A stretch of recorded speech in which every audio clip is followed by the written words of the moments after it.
Whether it is one plane leaving a carrier or an operation involving an entire fleet, weather plays a vital part.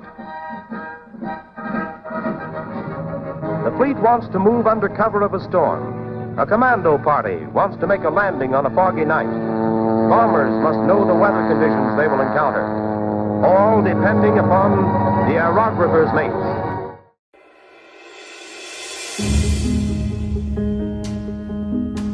Since their founding in 1917, the United States Navy's aerographers' mates are and have been essential communicators through the understanding and predicting of weather. Their work is key to ensuring successful naval operations during both peace and wartime. Weather has played a major role in the outcomes of military campaigns throughout history. For example, storms, heavy rains, acoustic shadows, and other weather phenomena impacted the successes and failures of multiple early United States battles. A Union cavalryman lamented, "There is nothing in our mode of life to injure our health but exposure to all kinds of weather."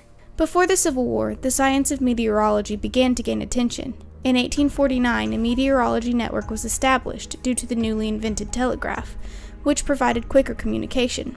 Weather information was collected by volunteers, assembled, and displayed on a map at the Smithsonian Institution. This map distributed the information to the public as soon as it was available. Advancements in weather measuring were also being developed, and the understanding of atmospheric conditions began to progress. Yet it wasn't until the late 1800s that the stunning effect weather had on the military began to be noticed in the United States. Military doctors were instructed to keep daily weather records, because the effect weather had on the health of military personnel was the main question of concern. However, this data was rarely communicated to anyone for study and interpretation. After the United States entered World War I, a need for naval officers to focus on weather forecasting was identified by requests for someone to record the weather at Naval Air Station Pensacola. Alexander G. McCady, professor of meteorology at Harvard University and the director of the Blue Hill Observatory, was persuaded to teach an aerography course to a small group of naval officer candidates.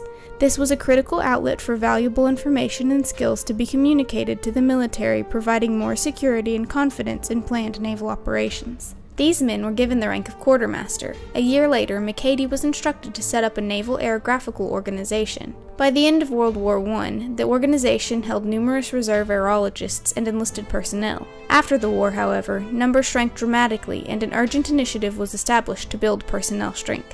In 1921, the Bureau of Aeronautics was created.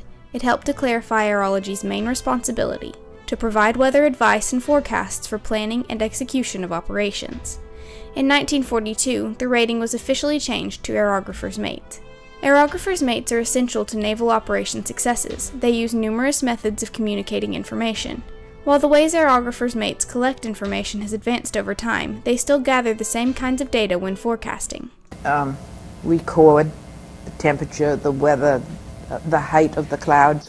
They use psychrometers to measure humidity, weather balloons to check conditions above ground level, and aerographs to automatically record atmospheric measurements. We had two instruments. One was simply a free-floating balloon, which we released and followed with a theodolite, and we measured altitude and direction for wind speed and direction.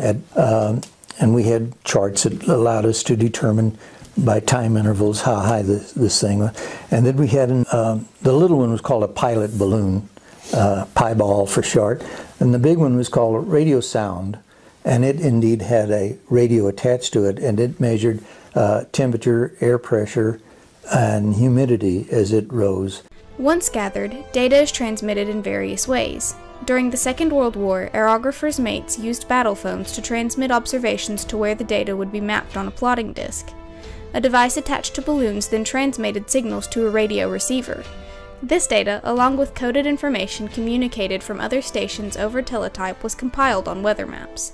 A weather code off the teletype, and on the teletype report there was numbers, like five numbers in each section.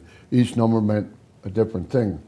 While the technology used for this communication has been updated, the process for sharing this information has stayed similar. For instance, teletype messages were updated to immediate faxes, which consists of weather maps labeled with symbols indicating different weather occurrences. Aerographers' mates' predictions have played an essential part of the successes of naval operations, especially in World War II. In June 1942, during the Battle of Midway, weather forecasting played a key role in the United States' defensive maneuvers against the Japanese. Using weather conditions charted and predictions communicated by aerographers' mates, the United States Navy was able to plan and predict the date of the impending Japanese attack and estimate the enemy's location. Without this information, the Allies would have been at a great disadvantage, and arguably would have lost the battle. The Aerology and Naval Warfare Report on the battle emphasizes the importance of a prompt broadcast of selected weather information obtained from a concise description of the weather, information enabling the command afloat to make the best tactical deployment. The invasion of Sicily in July 1943 was also colossally impacted by communications. With the location known for generally good weather, original forecasts and maps by aerographers' mates were not reviewed. Even when forces expressed concerns about the coming weather, aerologists were confident in their original analysis. This led to problems for the Allied forces, especially the landing troops.